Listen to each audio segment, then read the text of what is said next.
tayo po ay dadako na sa pagkinig ng malasalita natin pinakamamahal na Pinoon. At bilang paggalang, tayong lahat ay tumayo at ito ay dadalhin na ating pong beloved preacher, Romeo Jose. Praise the Lord.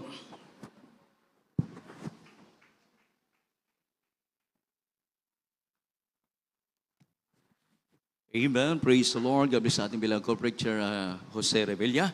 Tayo pong lahat, kung mga minamahal, ay manalangin po tayo sa ating pinakamahal na Panginoon Jesus upang tayo pisamahan, gabayin po tayo sa pag-aaral ng kanyang banal na salita. Opo, dakilang Ama, Diyos na makapangyarihan sa lahat, sa pangalan po aming pinakamahal na Panginoon Jesus. Kami ito sa puso nagpupuri, nagpapasalamat sa naunang bahagi na ipong banal mong gawain. Lalubos ang pinagpalat, tilingisan, higit sala sa pagkilos sa aming kaligitnaan. Patuloy lamang nakasama ka namin sa pagsamba po namin sa araw na ito. Narito po kami lahat, nagkakaisa at humihingi po kami ng kapatawaran sa lahat pa may nagawang pagkukulat, pagkakasala. Patawarin mo kami, mahal na Panginoon, buksan ng pangunawa ng bawat isa narito. Namunawaan po namin yung banal mong kalooban at gamitin mo lamang ibang paglingkod, mangindalo yung Espiritu na pagpapala sa bawat sasalintang kapod ba mangitin maging pagpapala sa lahat na makikinig sa oras na ito. Sa wanat dalangin na po minamahal at iginagala na po malapastor. Amin pong sinasaway magawa ng kaaway pag-alinlangan. I command you cast out in the name of the Lord Jesus. Hallelujah. Praise the Lord. Praise the Lord. Amen. Purihin po ang ating pinakamahal na Panginoon Jesus.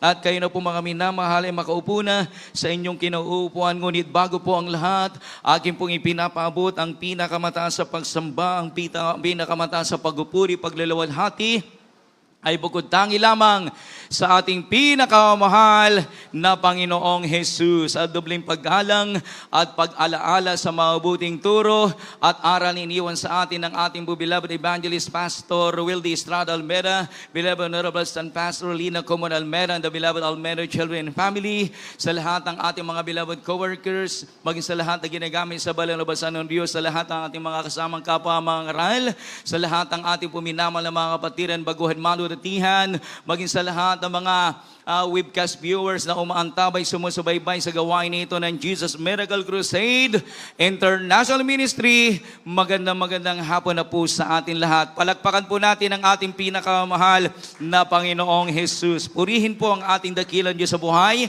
Ngayon po mga minama sa araw na ito, ating pong inaalala ang ginawang sakripisyo ng ating pinakamahal na Panginoon Jesus 2,000 nakakaraan doon sa krus ng Kalbaryo.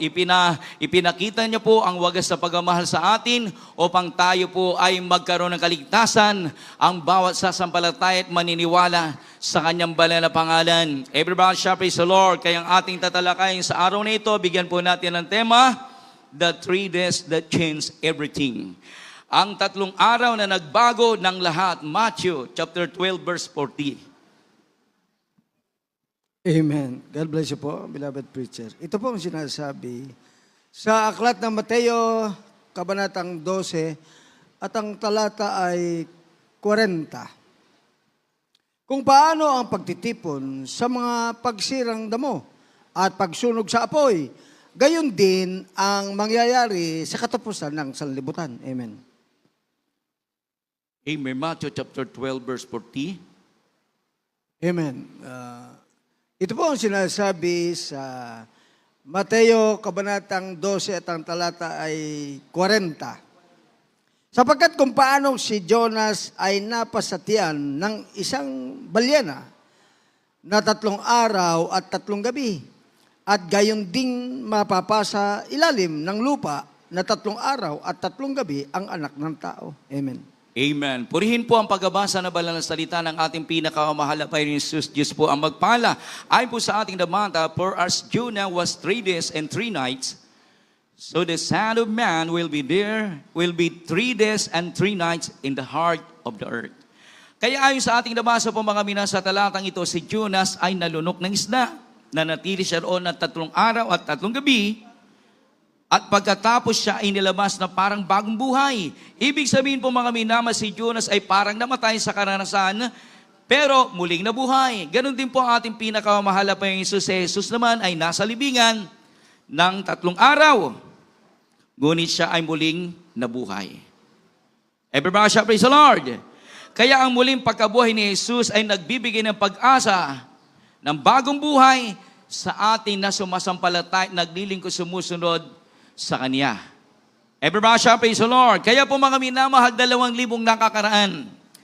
Ang ating pinakamahal na Panginoon Jesus, ang Diyos na makapangyarihan sa lahat, ang Panginoon ng Panginoon, Hari ng mga hari, siya po ay nag-anyong tao. Nag-anyong tao po mga minamahal ang ating Deres Jesus. Si Jesus, hindi po siya tao. Kapag sinabing tao, katulad po natin tayo tao. Ngunit sa ating Deres Jesus, siya po mga minamahal nag-anyong tao. Ano po ang layunin ng Diyos? Para ang tao iligtas sa lusak ng kasalanan.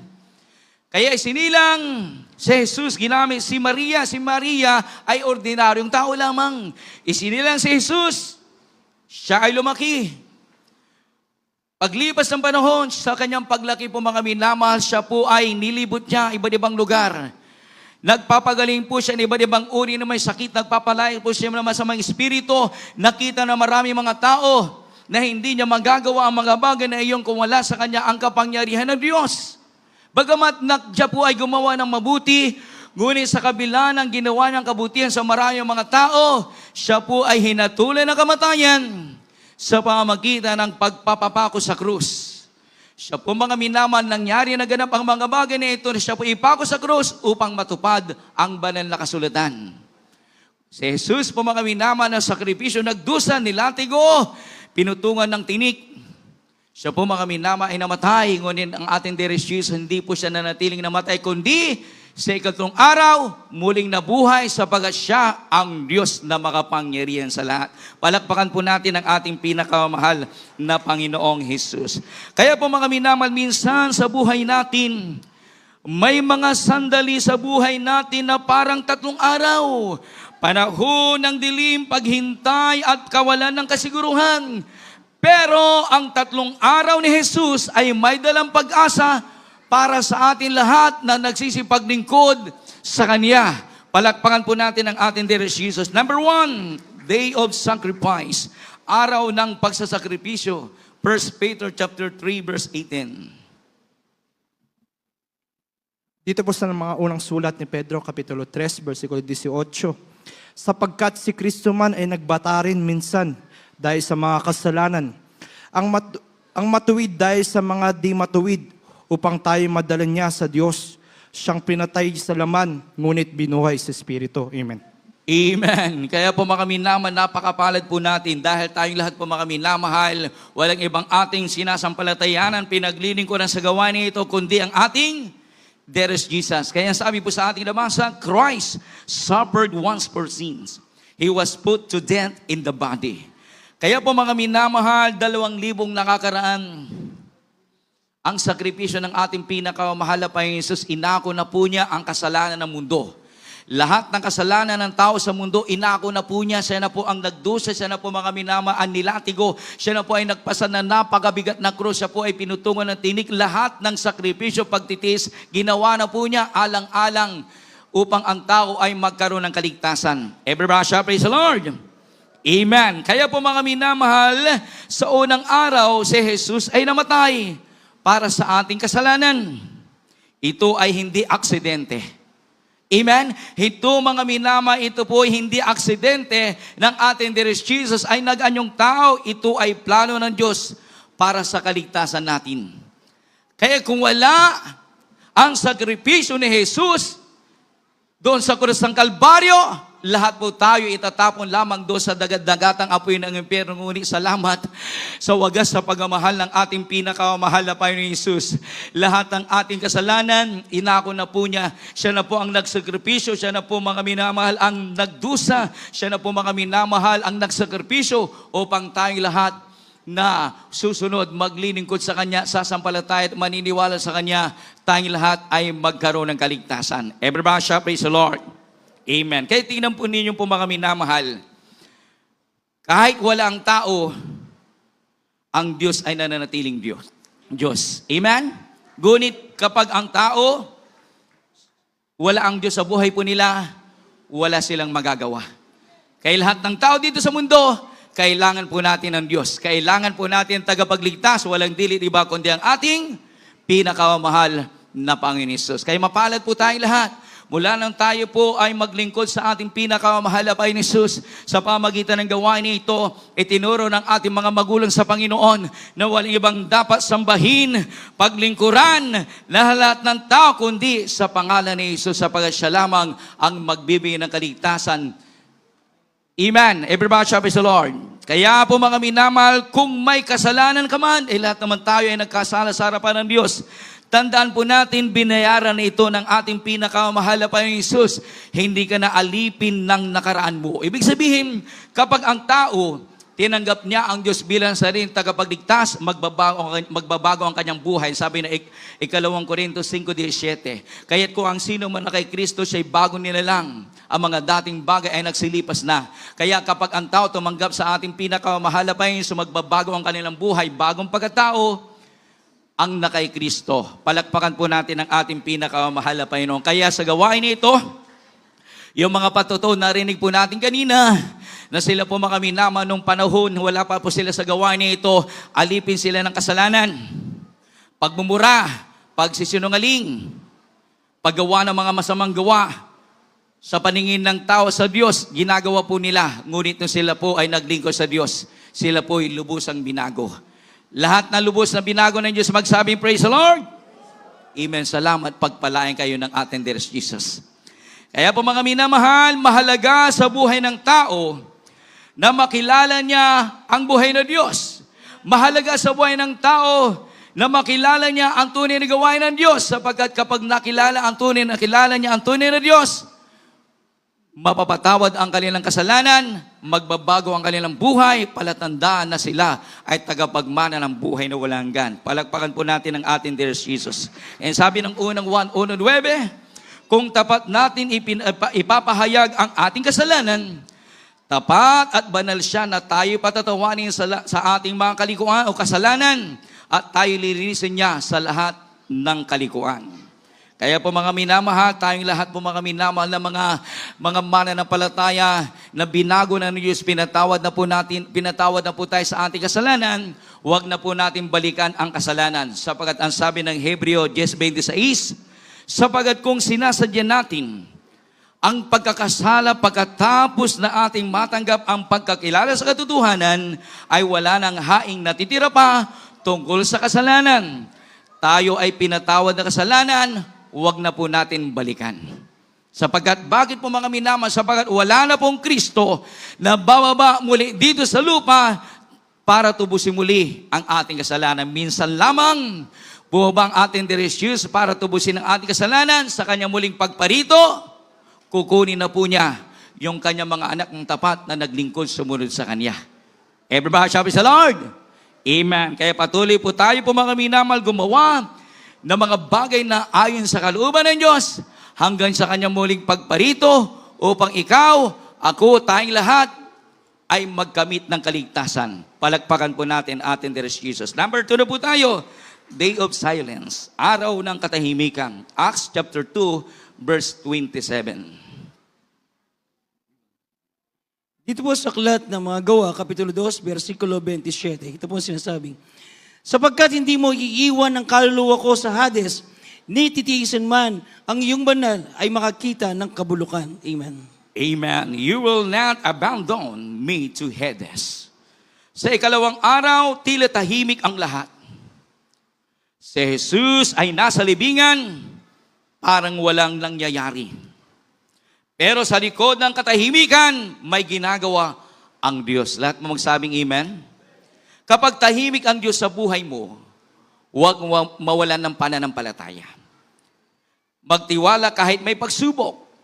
Lahat naman tayo mga mananampalataya na nagsisipaglingkod sa Kanya, dumaraan tayo minsan sa pagsubok. Na ano ang layunin ng Diyos? Bakit may pagsubok sa ating buhay minsan? Para tayo po ay lumago sa pananampalataya. Amen. Katulad ni Job po mga minamahal, siya po yung lumalakad ng matuwid sa harapan ng Diyos. Ngunit sa kabila ng paglakad niya ng matuwid sa harapan ng Diyos, dumating sa kanyang pagsubok. Isipin mo, terribleng pagsubok ang kanya naranasan. Ngunit si Job, hindi siya bumitiw, hindi siya umayaw na maglingkod, bagkus nagpatuloy po siya sapagkat alam po niya, ang Diyos ay kasama niya. Everybody sabi sa Lord. Amen. Kaya po mga minamahal, magtiwala kahit may pagsubok, huwag paghinaan ng loob sa tagal ng sagot. Di po ba tayo lahat ng mga mananampalataya, may mga kahilingan po tayo sa Diyos na minsan hindi pa dumarating. Tingnan po ninyo po mga kamilang. Ngunit, tandaan po natin, in His time, He make all things beautiful. Everybody shall praise the Lord. Tandaan po natin po mga minamahal, ang Diyos ay tapat. Siya ay hindi nagbabago ayon sa banal na kasulatan. Kung papaano po tayo mga mananampalataya, mula tayo maglingkod sa Kanya, tayo po ay tapat, mas lalong tapat ang Diyos sa ating pinaglilingkuran. Kung tayo minsan nagkakamali, tapat pa rin ang Diyos. Everybody shall praise the Lord. Kaya ang pag-ibig ng Diyos sa atin, hindi po natin yan po mga minamahal matarok. Ngunit salamat, may Diyos po tayong pinaglilingkuran.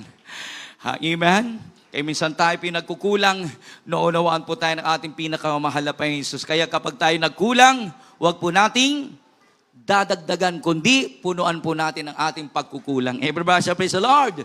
Amen. Hindi ka nakakadalawang 3 beses sa loob ng isang linggo, dapat po mga may isagawa mo yan. Bakit nalalapit na ang muling pagparito ng Diyos? Sa gitlang silangan, digmaan hanggang ngayon, patuloy pa rin. Kaya kapag tayo po mga kami na hindi nagpakainit na maglingkod sa Diyos, tayong lahat po mga kami hindi po natin alam kung bukas makalawa mangyari ang pagdagit ng mga banal. Kaya kapag patungkol sa kaligtasan pinag-uusapan, dapat alerto po tayo. Everybody shall praise the Lord. Amen. Napapakinggan na po natin salita ng Diyos, lagi nagpapaalala sa atin ang mga kaganapan ngayon. Hindi na po basta-basta kung tayo po ay paisi-isi pa, kung tayo po ay palamig-lamig pa. Darating po mga minamahal, imbis na pagpapala ang darating sa Kristiyano, paalala. Kaya lagi po natin sinasabi na huwag na po natin antayin ang paalala bago po tayo sumunod sa kalooban ng Diyos. Dapat, lagi po tayong sumunod sa kalooban ng Diyos. Kapag tayo masunurin sa kalooban ng Diyos, dadaloy sa atin ang masaganang pagpapala mula sa ating pinakamahal na Panginoon. Everybody shall praise the Lord. Amen. At huwag mawalan ng pananampalataya. Sabi po rito, huwag mawalan ng pananampalataya. Ito ay panawagan na magtiwala kahit mahirap. Ito ay panawagan na maghintay kahit matagal. Ito ba ay panawagan na maniwala kahit hindi pa nakikita. Dahil ang Diyos, alam niya lahat ng bagay. Kapag tayo matapat at sumusunod sa Kanyang kalooban, asahan mo, ikaw ay pagpapalain. Lahat ng gustong pagpalain ni Diyos magsabing, praise the Lord. Amen. Kaya po mga reminder, silence does not mean absent of God. Amen. Number 3 na po tayo, Day of Proclamation. Araw ng pagpapahayag. 1 Peter chapter 3, verse 19. Amen. Ito po sinasabi sa unang Pedro, kabanatang 3, talatay 19. Na yan din ang kanyang iniyaon at nangaral sa mga espiritong nasa bilangguan. Amen. Amen. By which also he went and preached unto the spirit in prison. Si Jesus ay nagpunta sa mga espiritu at naghayag ng kanyang tagumpay. Ito ay tanda na kahit sa kamatayan, siya ay may kapangyarihan. Everybody shall praise the Lord. Kaya po mga minamahal, tunay na Diyos ang ating pinaglilingkuran sa gawain nito. Nakita po natin sa buhay po natin, hindi natin kayang lumakad ayon sa kalooban ng Diyos kung wala ang Diyos sa papatubay sa atin. Yung po ang katotohanan. Bakit nanggaling na po tayo sa iba't ibang klaseng pananampalataya, ngunit bigo po tayo nung araw. Subalit nang makilala po natin ang gawain na ito ng Jesus Miracle Crusade International Ministry, tinanggap po natin siya bilang sariling tagapagligtas at hari ng ating buhay. Kumilos ang kapangyarihan ng Diyos, nagbago ang ating buhay, pinagaling ang ating karamdaman, nilutas ang ating mga problema, binigyan po tayo ng kapayapaan sa puso at isipan sa pagsampalataya po natin sa Diyos. Mayroon po tayong katiyakan, kasiguruhan sa buhay na walang hanggan. Palakpakan po natin ang ating dear Jesus. Kaya po mga minama, maliwanag pa sa sigat ng araw ng ating kinikilalang Diyos sa gawain nito, buhay na makapangyarihan. Kung dumarating man sa buhay po natin, minsan mayroong karamdaman, umasa tayo sa Diyos, ang ating karamdaman kayang-kayang pagalingin. Kung tayo po ay nasa pagsubok, umasa tayo sa mahalapay na mapagtatagumpayan po natin yan. Amen. Kung tayo po ay nasa kahirapan, umasa tayo sa Diyos, maging tapat ka lamang. Ikaw po makaminama, iaahon ka sa kahirapan dahil ang Diyos, siya po ang pinagmumulan lahat ng uri ng mga pagpapala. Palakpakan mo natin ang ating dear Jesus. Amen. Huwag matakot sa spiritual battles. Tandaan po natin, ang espiritu na ibinigay sa atin, makapangyarihan sa lahat. Katulad po sa mga naunang mananampalataya. Katulad po ni Apostol Pablo, nanganib ang kanyang buhay sa pagsunod niya ayon sa katwiran at kalooban ng Diyos. Bagamat nanganib ang kanyang buhay sa kanyang kababayan. Bagamat nanganib ang kanyang buhay sa mga bulaang kapatid. Bagamat nanganib ang kanyang buhay sa mga tulisan. Bagamat nanganib ang kanyang buhay sa pagpunta niya sa iba't ibang lugar, sa ilog, sa ilang, ngunit kahit nanganib ang kanyang buhay, sinasampalataya ni Apostol Pablo na ang Diyos ay may magagawa sa kanyang buhay, kaya siyang iligtas, kaya siyang ipagtanggol, dahil ang Diyos sa kanyang pong kinakilala at pinaglilingkuran, makapangyarihan sa lahat. Ganun din po tayo. Everybody shall praise the Lord! Nakita po natin sa buhay ng ating mahal na pastor, Beloved Evangelist Wildy Estrada Almeda, ang lugar ng Talipa, Hulusulo. Naroon po mga minama yung mga taong mga mababangis, matatapang. Ngunit kahit ganun po ang kalagayan ng mga tao roon sa lugar ng Hulusulo, Talipa, Hulusulo, hindi natakot ang ating mahal na pastor sapagkat alam mahal na pastor, nakasama niya ang ating pinakamahal na makapangyarihan Diyos ang kanyang kasama sa pagpunta niya sa dako roon. Sila po mga mina, nakita po natin, yan po ang pinakamalaking himala na nangyari kaganapan sa gawain nito ng Jesus Miracle Crusade International Ministry, pagpapatunay lamang na totoo ang ating Diyos na pinaglilingkuran. Palakpakan po natin ang ating Dear Jesus. Kaya sabi ni Apostol Pablo sa Filipos 4:13, I can do all things through Christ who strengthened me. Amen. Kaya po mga minamahal, ganoon din po tayo. Hindi natin kayang maglingkod ng ganito kung wala ang Diyos na tumutulong sa atin. Hindi natin kayang sumunod sa kalooban ni Diyos kung wala ang Diyos na papatubay sa atin. Hindi natin kaya mga bagay na kagustuhan ni Diyos kung wala ang Diyos na tutulong sa atin. Ngunit salamat, sa bawat araw na lumilipas, tinutulungan po tayo ng ating pinakamahalagang ginagabayan po tayo, pinanghawakan po tayo upang patuloy po tayo maglingkod hanggang sa kanyang muling pagparito upang ang langit na pangako niya ay ating makamtan. Palakpakan po natin ang ating dearest Jesus. Number 4 na po tayo dahil Holy Supper po natin ngayon. Day of Victory. Araw ng tagumpay. Acts chapter 2 verse 31. Dito po sa Aklat ng mga Gawa, Kapitulo 2, versikulo 31. Palibhasa ay nakikita na niya ito, ay nagsalita tungkol sa pagkabuhay na maguli ng Kristo, na siya'y hindi pinabayaan sa Hades, ni ang kanyang mga katawan ay hindi nakakita ng kabulukan. Amen. Amen. He was not abandoned to the realm of the dead. Sa ikatlong araw, si Jesus ay nabuhay. Natalo niya ang kamatayan, natalo niya ang kasalanan, natalo niya ang Hades. Everybody shall praise the Lord. Bakit natalo niya? Sapagkat siya ang Diyos na makapangyarihan sa lahat. Kaya kung paano ang ating pinakamahal pa sa pagtagumpayan niya, ang kamatayan, kasalanan at Hades, tayo rin na sumasampalataya sa Kanya, mapagtatagumpayin po natin dahil makapangyarihan Diyos ang ating pinaglilingkuran. Amen. Kaya ano man pinagdadaanan mo ngayon, sa bawat isa sa atin may mga pinagdadaanan po tayo. Minsan tayo po may karamdaman. Tandaan po natin, kayang-kayang pagaling ng Diyos. Amen. Kaya po mga kung tayo po may problema, asahan po natin ang Diyos. Kayang-kaya niya po niyang lutasin. Basta tayo po ay patuloy lamang na sumampalataya sa Kanya. Patuloy lamang na maglingkod sa Kanya. Hindi na mo po pwede na gusto mong malutas ang problema mo, ayaw mong sundin, ayaw mong paglingkuran ng Diyos. Hindi po ganon. Amen. Ang mga tao gustong malutas ang kanilang problema, ayaw na maglingkod. Kaya panawagan sa lahat ng ating puminamahal na kababayan na nanonood ngayon, kami mga naririto, nung panahon kami po ay may karamdaman na sa amin, naglingkod kami sumunod. Ngayon pinagaling aming karamdaman. Ganon din po ang inyong gagawin. Kaya ang gawain na ito ng Jesus Miracle Crusade International Ministry ay nasa buong katotohanan. Kung ang tao lamang mangangako na lalapit at maglilingkod sa Diyos, lahat ng kanilang mong kahilingan ay kanilang kakamtin. Amen!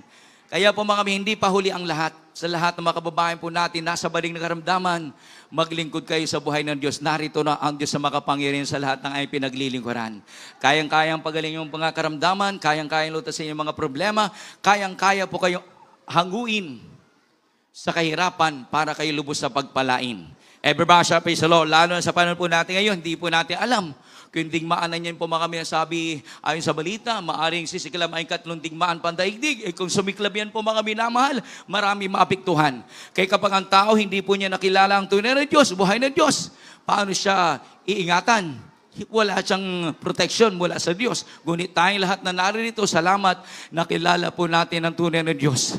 Kaya patuloy lang po tayo maglingkod. Sapagat yung mga kaganapan ngayon, dati na pong sinalita ng ating dear Jesus, 2,000 nakakaraan, na mangyayari ang magdigmaan na yan, mga paglindol, mga sakuna, panliling lang ng kaaway, yan po ay pasimula pa lamang. Everybody, praise the Lord. Ngunit kahit pasimula pa lamang, kaganapan na yan, dapat lagi po tayong handa sapagat ang muling pagparito ng Diyos, anytime pwedeng mangyari. Everybody, praise the Lord. Amen. Kaya maging wise po tayo. Ano pa po mga minamahal? Ano mang pinagdadaanan mo ngayon po mga minamahal? Tandaan po natin, may pag-asa po tayo. Amen. Sabi po rito, kung paano atin diretsyo na pagtagumpayin yung Hades, ang impyerno, ganun din po tayo. Kaya kung mayroong mga mananampalataya na dahil sa katandaan, sila po inabutan ng kamatayan, walang problema. Basta mainit, masigad na naglilingkod sa Diyos, pagpikit niya dito sa lupa, siya naman pagdilat niya sa piling ng Diyos sa buhay. Kaya walang kalugihan. Ang maglingkod sa Diyos, lahat ay pakinabang. Kaya habang tayo may pagkakataon na maglingkod, habang tayo may pagkakataon na sumunod, gagawin po natin yan para sa Diyos. Hindi tayo gumagawa kanino man. Hindi tayo gumagawa sino pa man, kundi gumagawa po tayo para sa ating pinakamahal na Panginoon. Palakpakan po natin ang ating pinakamahal na Panginoon. Amen. Kaya darating araw, sa pagtunog ng trumpeta, ang mga nangamatay kay Kristo na mainit, masigasig, sila pa'y unang bubuhayin.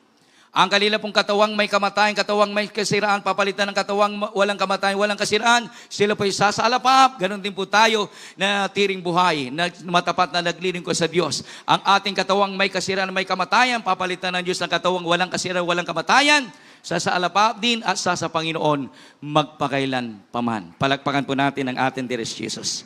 Amen. Kaya pagkatapos sa paghihirap, mayroong kapahingahan sa piling ng Diyos sa buhay. Kaya kung si Jesus ay nabuhay, may pag-asa ka rin.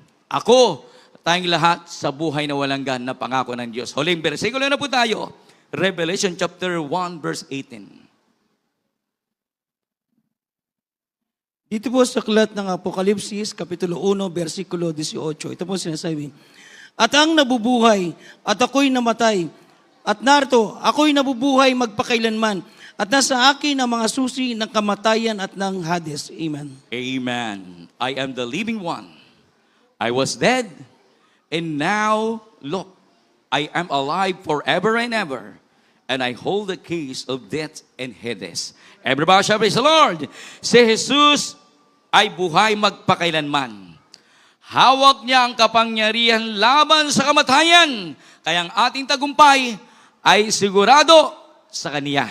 Kaya sa paglilingkod po natin sa Diyos, sa pamagitan ng gawain nito, hindi tayo nagbabakasakali na ating po makamit ang kaligtasan at buhay na walang hanggan, kundi sigurado na magkakamit ka ng kaligtasan at buhay na walang hanggan. Kaya ang gawin po natin, patuloy lang po tayong maging tapat, gawin ng kalooban ng Diyos. Everybody shall praise the Lord. Amen. Kaya minsan sa buhay ng mga mananampalataya, kung kailan ka naging tapat na sumusunod sa kalooban ng Diyos, marami pong ginagawang kaaway, hinahadlangan ka, naran po ang mag-discouragement na pinapakita sa iyo dumaran sa buhay mo. Ngunit huwag mong tingnan. Tingnan mo paano mo mapagluguran ang ating pinakamahal na Panginoon Hesus sa pagtunay ang kanyang pangako. Nang sabi, hindi kanya iiwan ni pababayaan man. Buhay ang ating Diyos sa pinaglilingkuran. Everybody shall praise the Lord. Amen. Kaya sabi pa po rito, natalo na ang kamatayan. Wala na itong kapangyarihan sa mga nasa kay Kristo. Nasa kay Kristo. Ang tunay na buhay ay matatagpuan kay Jesus. Kahit kamatayan ay hindi hadlang. Katulad po ng ilustrasyon. Isipin mo ang isang binhi. Kapag itinanim sa lupa, parang namatay, natabunan at nawala. Pero pagkatapos ng ilang araw, ito ay tumutubo at nagiging buhay. Everybody shall praise the Lord. Ganyan ang ating pinakamahal na Panginoon Jesus. Siya po ay inilibing parang katapusan. Pero muling nabuhay, bagong simula. Kayo tayong lahat ng mga mananampalataya naglilingkod sa ating pinakamahal na Panginoon. Napakapalad po natin lahat. Abutin ng kaman ng kamatayan sa paglilingkod mo sa Diyos. May pangako ang Diyos sa buhay na wala hanggan. Ngunit tayong lahat na natiling malusog malakas na malay maglingkod. Samantalain po natin ang pagkakataon na ito na tayo pilubusan ng mga paglingkod. Maglaan po tayo ng oras, panahon na gawin ang kalooban sabagat nalalapit na ang gantimpala ni pinako ng Diyos sa atin, langit at buhay na wala hanggan. Everybody shall praise the Lord. Tayong lahat po mga minamay tumayo.